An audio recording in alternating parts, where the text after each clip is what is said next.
Good evening. My name is Kyle Goslin, and welcome to my international history lesson on one of the first international disputes settled by an international body, the Mosul question, as resolved by the League of Nations.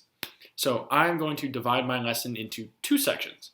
So first, I'm going to try to explain how the Mosul question arose by discussing World War I and its immediate consequences in the region. And second, I'm going to shed light on the question itself and why the first international institution, the League of Nations, became involved. Okay, so prior to World War I, the territory that now comprises modern Iraq was an integral part of the Ottoman Empire. This area was divided into three provinces, or wilayats in Arabic, centered on three important cities. I'm going to show you a little map here to help you out. So we have Basra in the south, Baghdad in the center right here, and Mosul up in the northern province that borders Turkey, which is important for later. Okay, so when World War I began in the fall of 1914, the British and Ottoman empires found themselves on opposing sides of a global conflict for power, pride, and natural resources. By the time this war ended in November 1918, British forces had not only managed to occupy all three provinces, but had begun the process of integrating these regions, integrating these areas into the British Empire. At the same time, however, throughout the course of World War I, this sort of blatantly imperialistic policy had come under harsh criticism from American and British officials who sought a more just way to govern international relations. And through this kind of intellectual ferment, you eventually ended up with the creation of the League of Nations in 1919. The League, though aspiring to more liberal ideals such as national self-determination and civilizational progress, was really a product of its time, and in that sense undermined these same ideals through the establishment of the mandate system, which served to institutionalize Western imperialism by placing advanced Western nations in charge of uplifting backwards people into enlightenment. Sorry for all of the air quotes, but a lot of those terms are very problematic. And so in regards to Iraq, British desires to secure the potentially vast oil fields in the northern Mosul province played a vital role in Britain's desire to control the region, and the League served as a League, and the League's mandate system served as a useful instrument to secure these resources while legitimizing British rule on the international stage. So as a result, by 1921, the provinces of Basra, Baghdad, and Mosul were officially recognized by the international community as Great Britain's Mandate of Iraq. By the fall of 1922, however, trouble was brewing along Iraq's northern border as the newly constituted Republic of Turkey laid claim to Mosul and its surrounding environs as an integral part of the Turkish nation. So as you may understand by this point, this now meant that both Turkey and Great Britain were making claims to the same land. And this here is the foundation of the Mosul question. So as I said earlier, the Mosul question was one of the first major international disputes adjudicated by the League of Nations. Prior to the League's involvement, Great Britain and Turkey had attempted to resolve the issue at hand through negotiations at several international conferences, including the Conference of Lausanne in 1923 and the Conference of Constantinople, the Conference of Lausanne in 1922 and the Conference of Constantinople in 1923.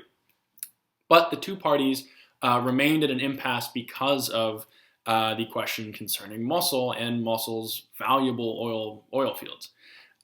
So in August of 1924, the British Foreign Secretary, Lord Curzon, decided to refer the issue to the League as an ostensibly neutral third party.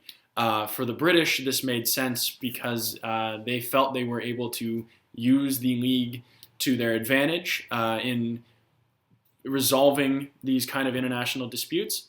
And interestingly, Turkey felt the same way. They felt that they did not want to refer to the issue to the League of Nations because they felt that the League of Nations was under British influence.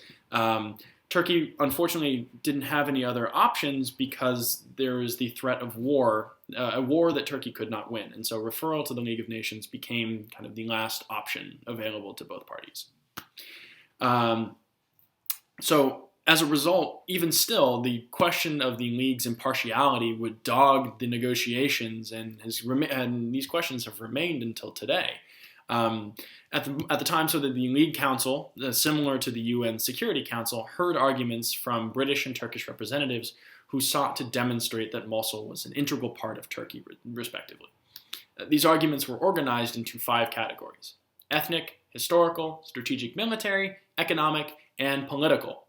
So in order to more fully understand these arguments, the League appointed 3 commissioners to head a fact-finding mission, known as the Mosul Boundary Commission. While in the Mosul region, these commissioners reviewed countless documents and interviewed numerous individuals in the hopes of better understanding the area's true loyalties.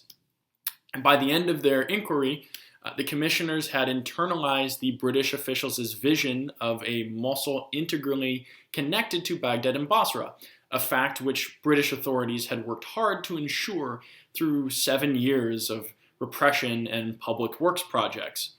Prior to British occupation of the region, Mosul had had a much more wide-ranging connection to the area, including economic connections to southern Turkey and northern Syria. But because of the international system that had been established by the League of Nations, these areas were now separated from each other in ways that Mosul's connections could only flow south to Baghdad and Basra because Britain controlled because that was the area that Great Britain controlled. So by the end of 1925, the commissioner suggested in their report that Mosul should remain a part of Iraq.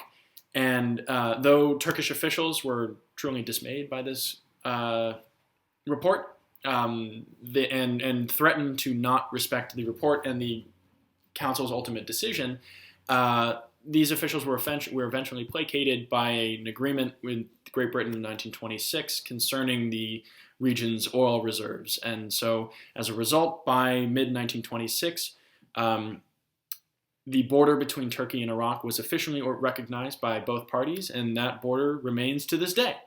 Thus ended the Mosul question, but questions concerning the League's involvement, its neutrality, and its ability to resolve the dispute continue to this day, and it's a question that historians have grappled with in understanding how international boundaries are drawn and how the drawing of those boundaries can impact disputes further down the road.